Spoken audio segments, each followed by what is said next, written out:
Sociedad Italiana le agradece la presencia a todos ustedes, al representante que han venido de la colectividad libanesa y española. Muchas gracias por estar presente en esta convocatoria, y muchas gracias a todos por venir.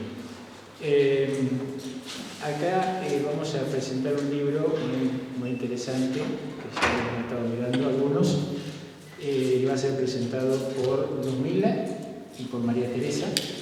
Y al lado mío tengo a mi amigo, que es el autor del libro, Carlos Alberto Paz, sobre arqueología industrial y la inmigración. Así que, y después van a pasar un pequeño videito de italianos que inmigraron a la Argentina en busca de futuro. Bueno, buenas tardes. Les agradecemos realmente la presencia, porque para nosotros es una celebración presentar un libro de tantos años de trabajo y de esfuerzo de investigación. Y bueno, para presentar al autor voy a dar brevemente algunos datos curriculares. Carlos Alberto Paz es antropólogo y doctor en antropología por la Universidad Nacional de Buenos Aires, magíster en gestión ambiental y desarrollo urbano por la Universidad Nacional de Mar del Plata y licenciado en antropología por la Facultad de Ciencias Sociales de Olavarría, Universidad Nacional del Centro de la Provincia de Buenos Aires, en la cual cumple funciones docentes y de investigación en el área de la arqueología industrial y antropología de la industria y del trabajo. Es director del Grupo de Investigación en Antropología y Arqueología Industrial, GIAI, y desde el año 1999 dirige el proyecto de puesta en valor del patrimonio industrial del Partido de Olavarría. Antropología y Arqueología Industrial del patrimonio urbano fabril, preindustrial e industrial del centro de la provincia de Buenos Aires. Radicado en el Núcleo Regional de Estudios Socioculturales, NURES, FACSO, Universidad Nacional del Centro de la Provincia de Buenos Aires, y en la Secretaría de Ciencia y Técnica de la misma universidad. Es director de la Maestría de Antropología Social en FACSO y codirector del NAC NURES. Ha participado en distintas oportunidades como profesor invitado de la Universidad de Estudios de Padova en su departamento de Ciencias Históricas, Geográficas y de la Antigüedad.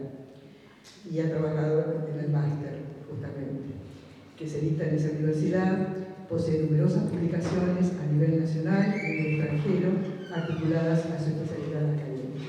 Bueno, como ven, una vasta formación.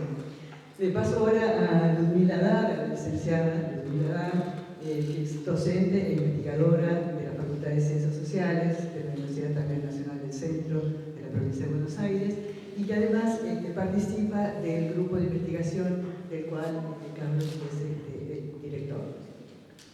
Nuevamente, muchas gracias por su presencia. Seguramente Carlos debe estar muy emocionado porque muchas de las personas que están aquí presentes han hecho posible con sus relatos gran parte de este libro. El libro se denomina Arqueología Industrial, Inmigración Italiana y Culturas del Trabajo en las Sierras de Olavarría, una mirada antropológica del territorio. Y voy a comenzar por ahí, ¿sí? Y sobre todo me parece muy importante destacar que este libro, que tiene 10 capítulos, que es de ágil lectura, condensa nada más ni nada menos que 25 años de trabajo de Carlos en temas del patrimonio industrial de nuestras sierras. Carlos, desde como integrante, como investigador del Núcleo Regional de Estudios Socioculturales, ha sido precursor en estudios del patrimonio industrial. Su máxima preocupación ha sido relevar esos vestigios que distintas tradiciones socioculturales que hemos heredado en gran parte de distintos grupos de migración de ultramar, fundamentalmente de la inmigración italiana. Agradecemos a la sociedad italiana que siempre ha acompañado todas las investigaciones que desde el NURES y particularmente desde el GIAI ha realizado Carlos como director. Y en una primera parte sumamente interesante, no voy a entrar en mucho detalle porque la idea es que puedan tomarse el tiempo para disfrutar de la lectura del libro, pero es destacable toda la reconstrucción histórica que Carlos realiza sobre aquellos procesos que fueron conformando este territorio, ¿sí? Y dando cuenta de elementos socioculturales que han ido construyendo el territorio, ¿sí?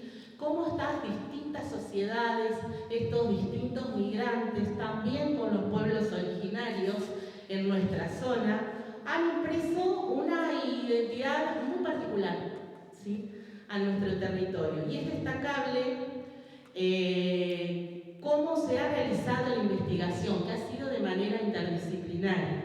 Si bien Carlos y la mayoría que hemos trabajado con él venimos del campo de la antropología social, se ha preocupado por conformar un equipo interdisciplinario sumamente colaborativo, del cual participan arquitectos, arquitectas, arqueólogos, comunicadores sociales, realizadores audiovisuales, y creo que ese grupo, esa variedad, esa cantidad de perspectivas en diálogo aportan una riqueza particular a este libro, ¿sí?, que más allá de ser producto de investigación académica, ha posibilitado que Carlos pueda desarrollar en un lenguaje que sea asequible para cada uno de nosotros, acceder a un pasado particular, a un pasado minero, ¿sí?, que ha dejado su impronta, como les decía, en nuestra sociedad. Y algo para destacar en términos metodológicos, más allá de las distintas perspectivas de abordaje que acabo de comentarles, es el arduo trabajo vinculado a la recuperación de la historia oral, ¿sí?, de estos grupos, y sobre todo de la inmigración italiana. El objetivo de la investigación de este libro es poder dar cuenta de cuál ha sido el impacto de ese tipo de migración, sobre todo en un tipo de actividad productiva como lo fue la minería artesanal. Este libro se centra fundamentalmente en un periodo histórico que está asociado a la producción extractiva de la piedra de manera artesanal, ¿sí? Ya a partir de la segunda década del siglo XX nos vamos a encontrar con otro tipo de extracción minera más vinculada a las grandes fábricas o a las fábricas industriales más modernas, entre comillas. En relación a ese trabajo también Carlos tiene una profusa investigación. Pero aquí es interesante porque a partir de esos relatos, Carlos ha podido recuperar una historia oral de migrantes, fundamentalmente italianos y descendientes de esos migrantes, que trabajaron de manera muy particular la piedra. Y a partir también de esos relatos, ha podido analizar el pasado de esas sociedades, que no solo hablan de sus formas de vida, de sus formas de sociabilidad, de sus formas de trabajo, sino también que hablan un poquito, nos permiten por lo menos acceder a comprender un poco más de dónde venimos y quiénes somos hoy las y los olavarrienses, a pesar de tener distinta pertenencia étnica. Veo integrantes de la sociedad libanesa, yo tengo ascendencia libanesa, de otras sociedades, y qué importante es que estén acompañando esta actividad, ¿no? También. Gracias por estar. Y hacia el final del libro, ustedes van a poder, el libro tiene cuenta con muchas ilustraciones, eso es interesante porque intenta dar cuenta de esos vestigios materiales que nos permiten conocer un poquito más de esa cultura migrante italiana asociada al trabajo de la piedra, de ese patrimonio arquitectónico que dejaron vinculado al industrial, pero también vinculado a cómo vivían, ¿sí?, estos trabajadores italianos, fundamentalmente en la zona de Sierras Bayas. Si han tenido la oportunidad de hacerse un paseíto por allí y de mirar con otros ojos, podemos observar cómo todos esos saberes que traían este grupo de migrantes se encuentran plasmados en las construcciones de la casa, en sus dinteles, en sus pozos de agua y fundamentalmente en los hornos caleros, en las caleras que hoy han sido resignificadas y que constituyen un museo de sitio y generan espacios de esparcimiento y sobre todo de educación para las nuevas generaciones y que puedan acceder a conocer parte de nuestra historia. Finalmente quiero destacar el gran aporte que ha tenido para la Facultad de Ciencias Sociales el trabajo de Carlos, que nos ha permitido establecer vínculos institucionales de carácter internacional con instituciones que están fuertemente ligados a los estudios de inmigración italiana en toda América Latina, como es la Universidad de Studi de Padova. Carlos es docente del máster de Arqueología Industrial y ha abierto la puerta para que muchos graduados de nuestra casa puedan realizar sus estudios de posgrado. Muchos de esos graduados integran el grupo de investigación. Hoy está con nosotros Ana Pía Recabarren, que está recién llegada y graduada en ese estudio y ha realizado también su tesis basándose en muchos relatos y trabajos de campo que hemos producido en el marco de los trabajos que ha dirigido Carlos. Yo no me quiero extender más, pero sí agradecerte, Carlitos, y felicitarte por esta obra que también es un poco la obra de todos nosotros, ¿sí? Quienes hemos tenido el placer de trabajar con vos. Muchas gracias. Muchas gracias. Voy a presentar brevemente mi mirada desde otra área disciplinar, desde el análisis textual y el discurso que el texto presenta. Yo quiero hacer hincapié en el proceso y el trabajo que implica la escritura, el arduo proceso que implica la escritura, y acerca del compromiso del autor en esta ardua tarea, y especialmente todo lo que implica la estructuración y la edición de un texto académico. Todo texto, sea académico o de otro tipo de género, cuenta con un conjunto de herramientas que lo rodean y que permiten a los destinatarios realizar conjeturas acerca de lo que encontrarán, ¿verdad?, al internarse en sus páginas.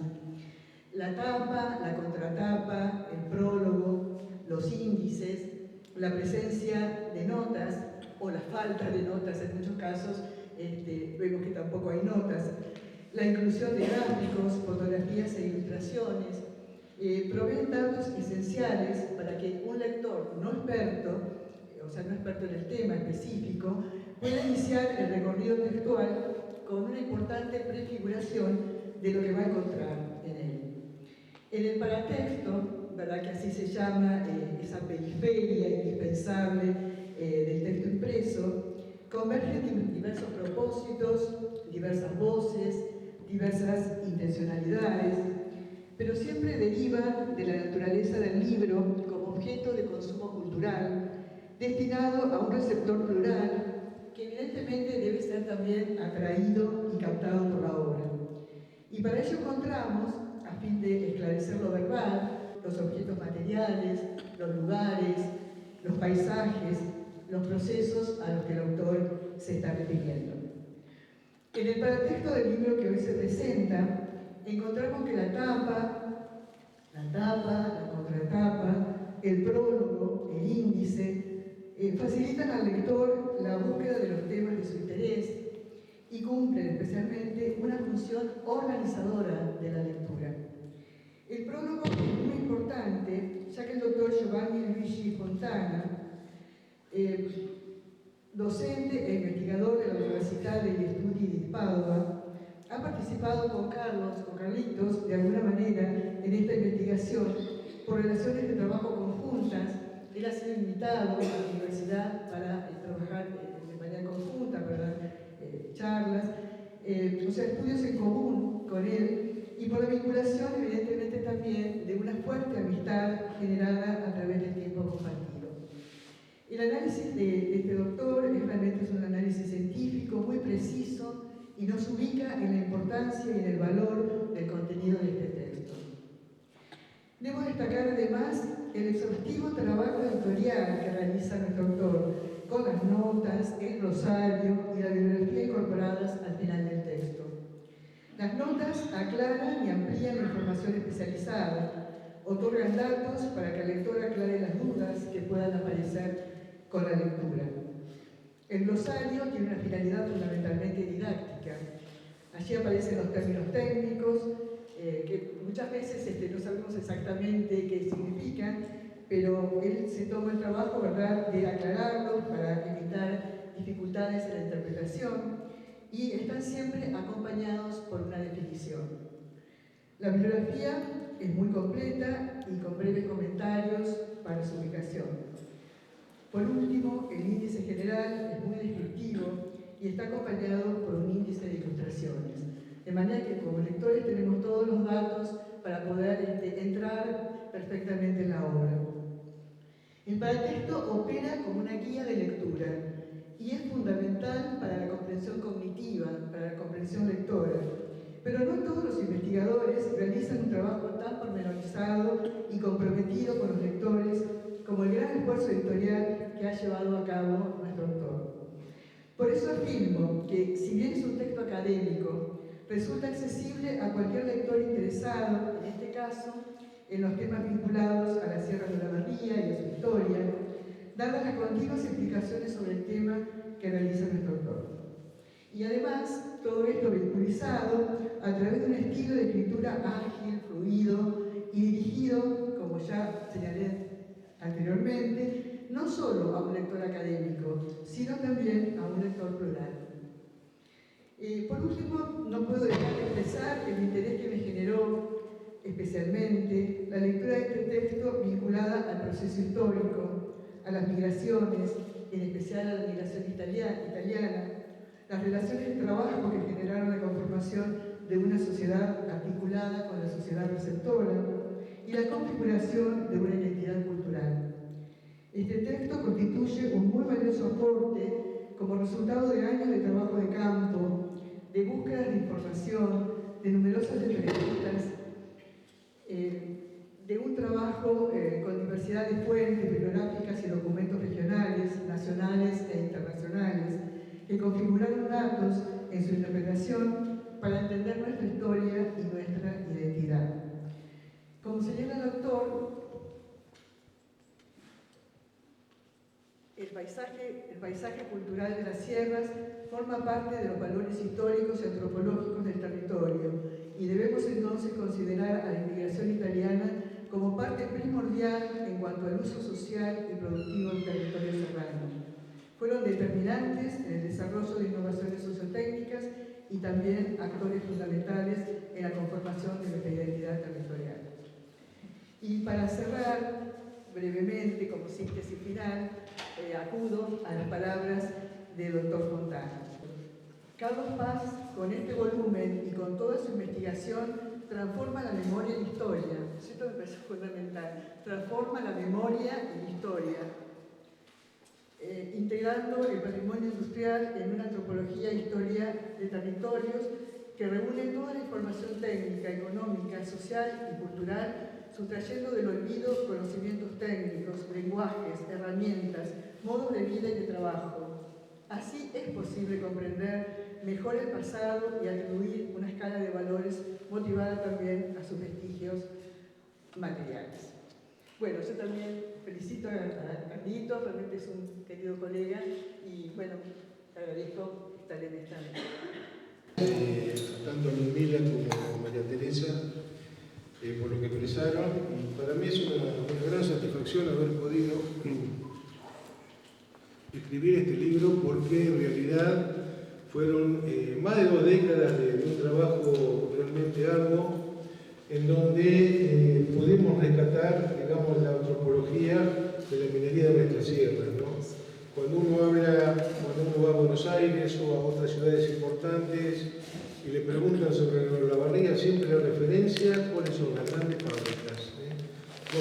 ¿Por qué se conoce Olavarría? Por el cemento.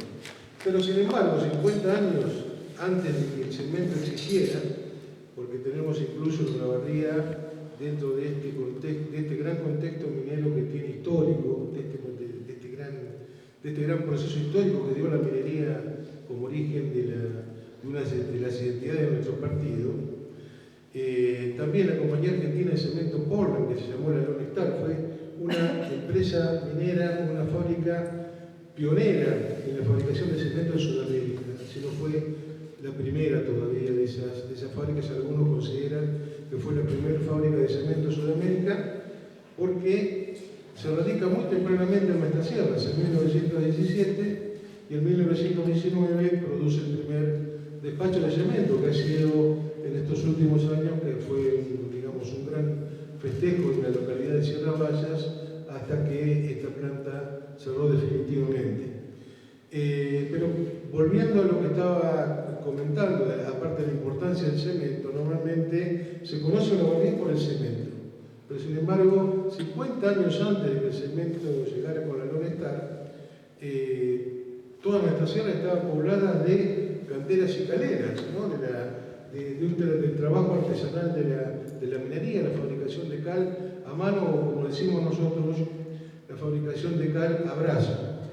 La fábrica, digamos, una manera artesanal o tradicional de hacer la cal. Y haber recuperado todos estos antiguos sistemas productivos es realmente una cosa que me da una gran satisfacción, porque si no, eran absolutamente datos que se iban perdiendo con el tiempo. Pudimos, mediante la etnografía, característico de la antropología, haber recuperado toda una serie de información a lo largo de todo este tiempo, trabajando con actores directos, por ejemplo, con los horneros de la cal o con trabajadores de la cal, con trabajadores de las canteras. Pudimos recuperar cómo era ese mundo del trabajo especialmente en el siglo XIX, ¿no? Del siglo XIX hasta principios del siglo XX. Fue una minería que después, posteriormente, si bien el origen es en las dos últimas décadas del siglo XIX, entre 1870 y 1930, es la etapa de mayor desarrollo de la minería artesanal.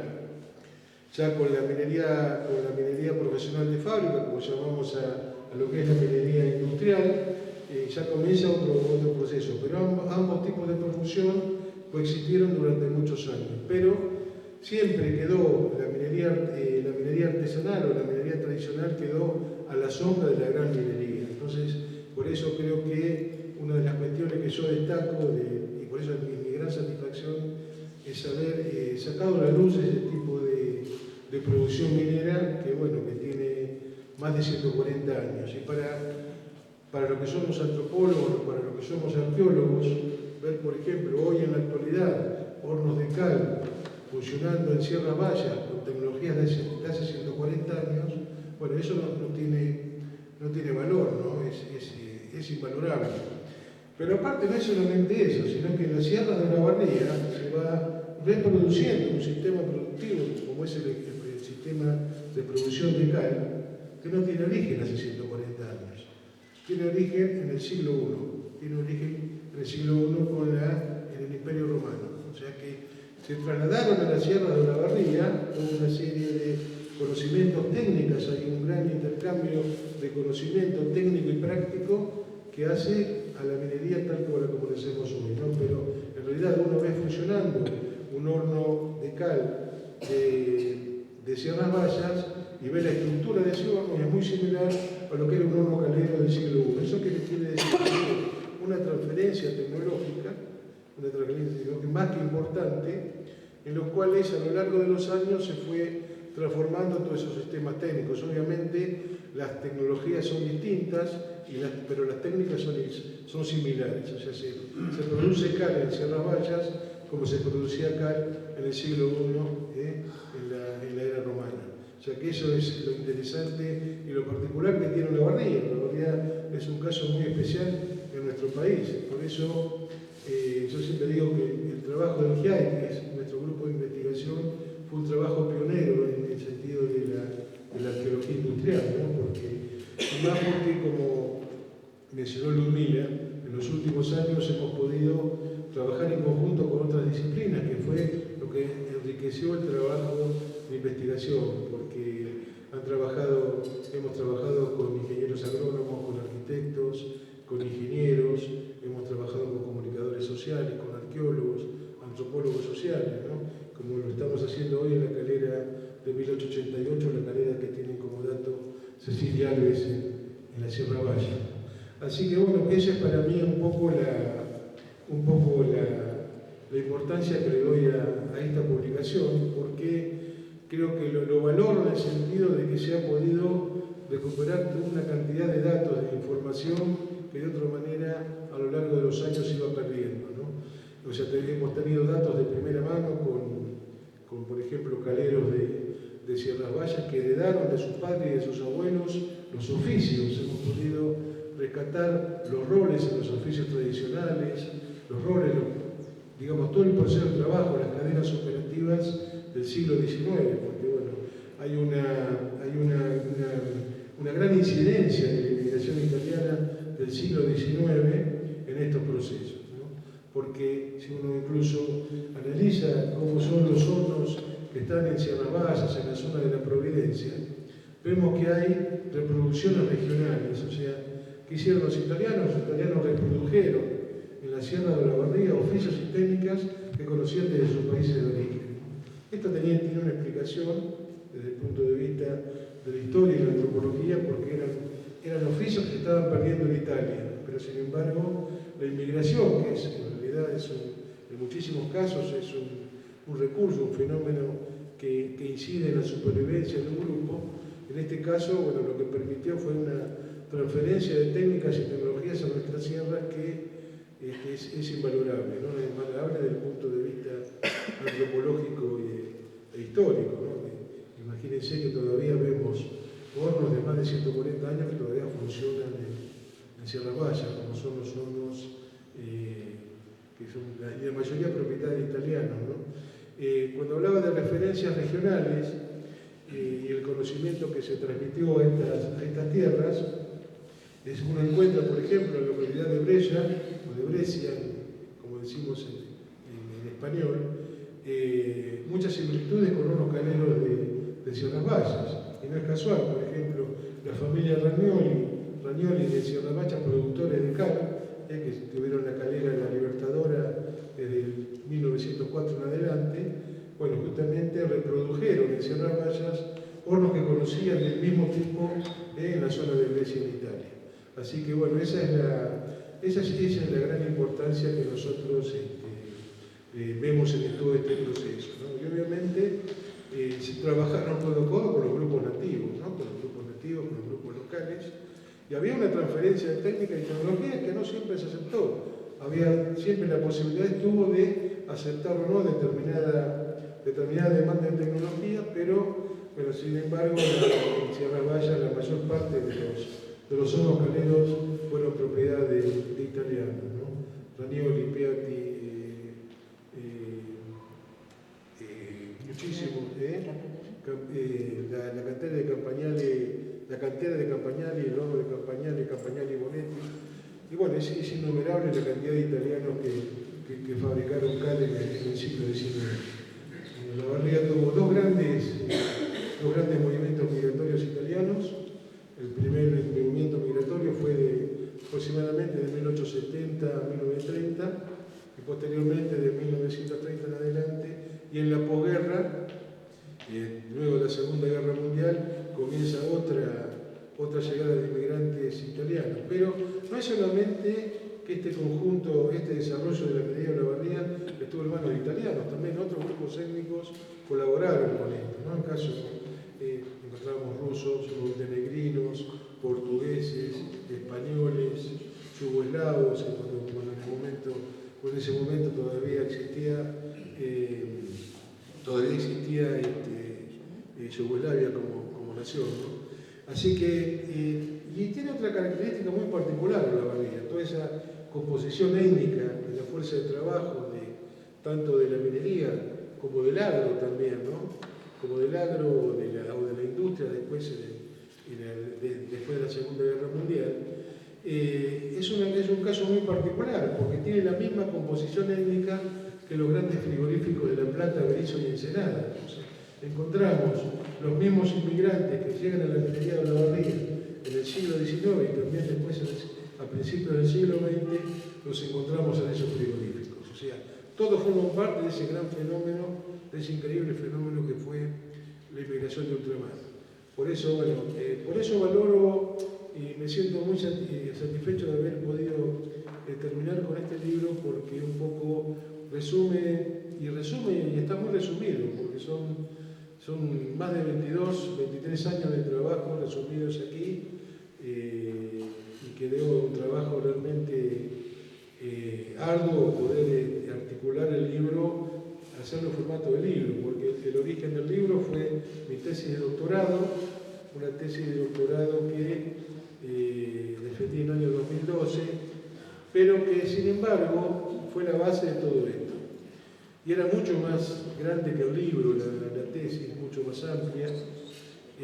Así que bueno, ahí tuve la ayuda de Carolina Ferrer, que está aquí presente, que pertenece al área editorial de nuestra facultad y de la universidad, que fueron varios años, varios meses de arduo laburo para poder, de mucho trabajo, para poder hacer una síntesis de toda esa información y poder editarlo en formato de libro. Así que, bueno, eso es todo lo que quería comentarles. Pero aparte, hay una cuestión que es fundamental. Cuando Ludmila hoy hacía referencia, que, bueno, hay muchos queridos amigos que están presentes hoy y que forman parte de toda una serie, una base de datos muy grande que hemos logrado desarrollar desde el año 2010 en adelante. Y esa base de datos tiene que ver con la historia de vida de los italianos en el partido de Olavarría. Desde el año 2017 eso se convirtió en un proyecto en el cual Ludmila es la codirectora, un proyecto de Ciencia y Técnica de la Nación, de la Agencia del Ministerio de Ciencia y Tecnología, en los cuales incorporamos como un proyecto secundario al proyecto original de arqueología industrial,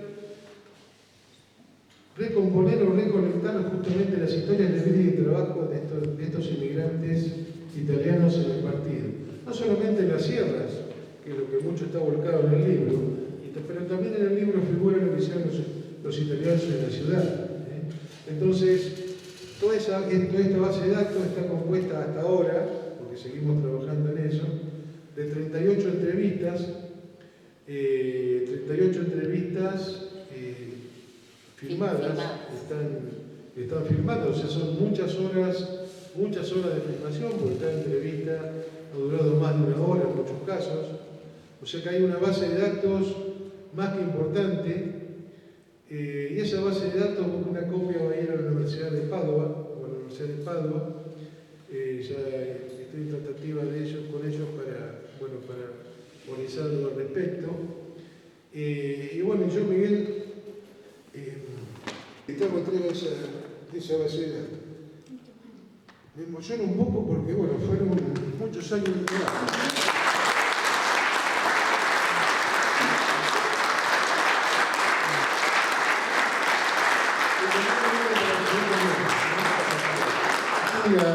Esa base de datos realmente es muy importante no solamente por lo que es en sí de tomar una serie impresionante de información, sino porque figura mucha gente, están en esos videos, mucha gente que ya no está presente. Y creo que por eso es válido hacer este tipo de trabajo. Así que bueno. Esto para la sociedad italiana es muy importante porque conozco, porque lo he visto, me lo has mostrado, la cantidad de italianos que han brindado su testimonio de lo vivido desde que llegaron al puerto de Buenos Aires Carlos, y bueno, contamos con algunos presentes, personas vivos y otros que ya no están con nosotros, los cuales obviamente uno les da respeto del caso, porque han dejado su testimonio en forma anterior, lo cual es muy, muy válido. Así que para la sociedad italiana, tanto la base de datos que dejás como el libro es de mucha, pero muchísima importancia. Y resaltamos eso, y resaltamos el hecho de que, bueno, haya sido en nuestra casa que haya podido presentarlo. Así que, Carlito, como siempre te digo, muchas gracias por todo. Bueno, un video que hizo Marina Chupi, que está filmando acá, que es la encargada del área audiovisual de nuestro proyecto, así que ahora lo vamos a pasar. Consiguieron trabajo en una carpintería. No vine acá a Argentina 15 años. A los 15 años. Recuerdo, o sea, tengo estudios hechos en Italia, como el primario, el secundario, y ya había empezado en el primer año de la escuela técnica en Brescia, que es la ciudad capital de Lombardía, y después ya venimos con toda la familia, venimos nosotros. Porque inclusive no se falta la pena comentar, o sea, mi papá nació acá en la Argentina, en Sierra Chica, en la familia de los Occhi, Zampati, ahí al lado de la iglesia Santa Lucía. Y a los 4 años, mis abuelos se los llevaron, que habían venido de allá de Besadores, se volvieron a Italia y se los llevaron de 4 años. Y después estuvo un tiempo, hizo el servicio militar en Italia, después volvió a la Argentina. Estuvo un tiempo, después se volvió, así que era viajante. Era. Una vida itinerante, ¿no es cierto? O sea, trabajaba acá, trabajó en Loma Negra, después volvió a Italia para casarse con mi mamá, que era de Besadoglio. Y una vez casado, nacimos yo y mi hermana, que es un año mayor que yo.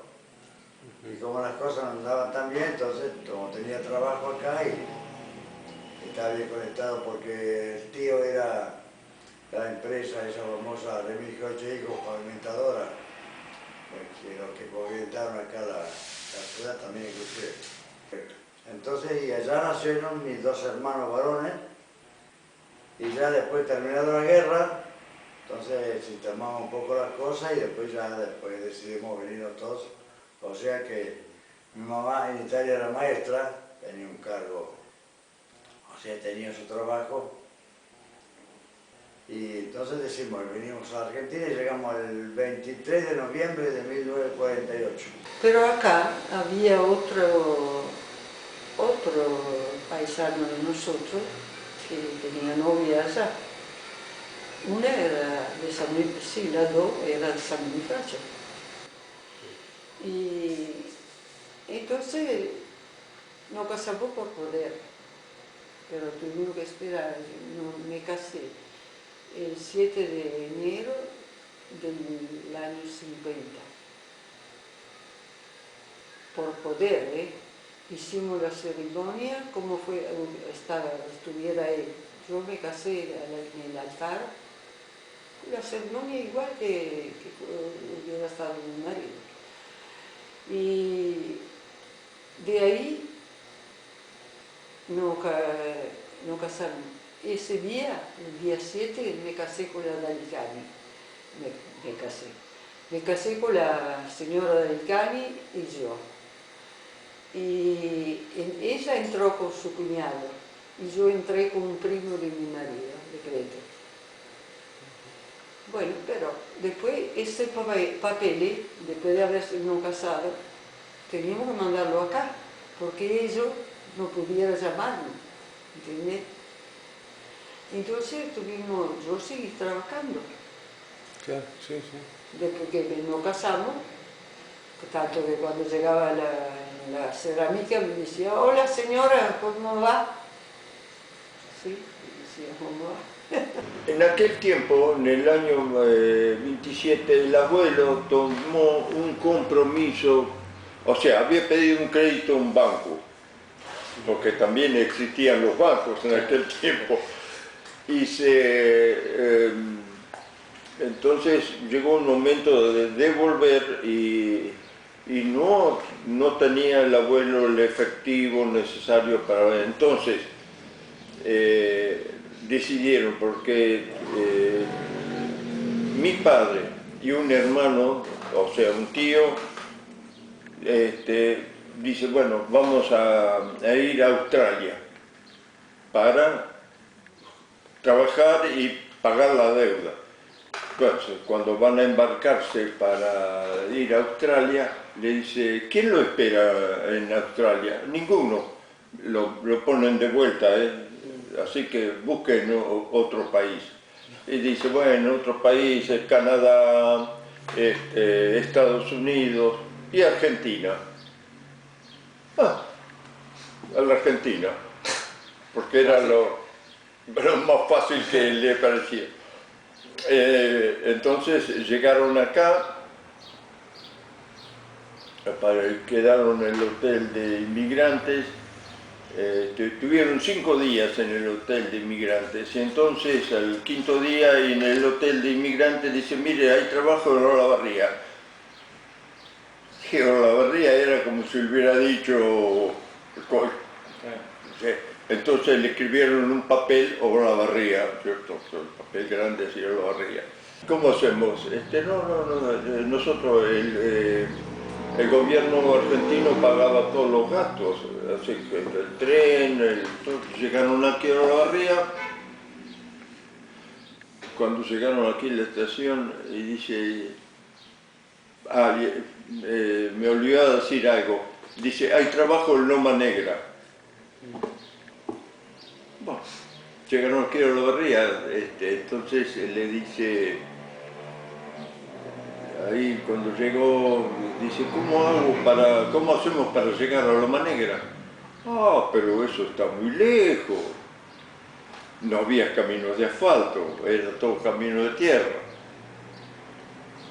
Entonces dice, mire, ahí hay un coche, tal coche, y con eso pueden llegar hasta Loma Negra. Dice, usted se arregla ahí con el señor que lo lleva. ¿Dónde hay trabajo? Ah, en una cantera de granito.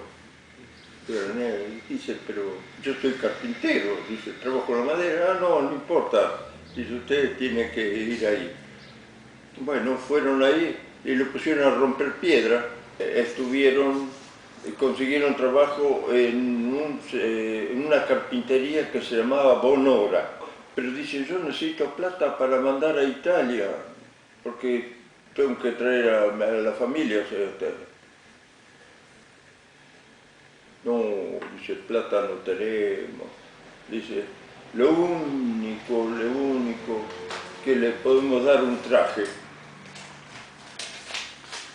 Bueno, aceptó. Era un tal Ciancio, que le debía plata al carpintero. Entonces, en pago, le dieron un traje a mi padre. Así eran los arreglos. No teníamos a nadie tampoco. Llegamos en tren acá. Yo miraba el ventanilla y decía, ¿dónde vamos? Al Far West, porque era campo y tierra y animales. Las casitas por lo general mucho menos que ahora. Ahora, o para Buenos Aires, o que sé, por la ruta, lo que sea, y han hecho alguna estancia nueva, o han reparado la existente, vieja. Y antes estaba un poco dentro, allá adentro, y ya está. Y cuando veía algunos caballos, miraba como en las películas, Y yo decía, ¿dónde vamos a parar? Y fueron un montón de horas.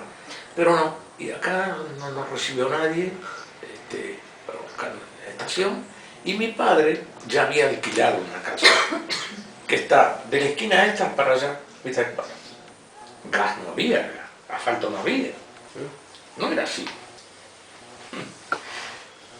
Y bueno, venimos a la casa y ahí está. Cuando veníamos para acá, yo me acordaba de que un libro de lectura no tenía en Italia tampoco, pero no yo solo, la mayoría no tenía. Entonces el maestro nos leía libros, según los años, digamos, del primer grado, no diría, qué sé yo, qué papadita, pero a medida que fuimos siendo más grandes, nos leía otros libros más grandes. Y después cuando habíamos empezado a leer, de a poquito, que él nos enseñaba, entonces leíamos un cachito cada uno, de un capítulo, y uno de los libros que siempre me acuerdo, de Edmundo de Amicis, que se llamaba, me parece, de los Apeninos de los Andes, una cosa así. Sí. Y a mí me parecía que lo estaba viviendo. Y lo estaba viviendo, pero en carne propia, no en la fantasía. Vinieron aquí a Olavarría y estuvieron, consiguieron trabajo en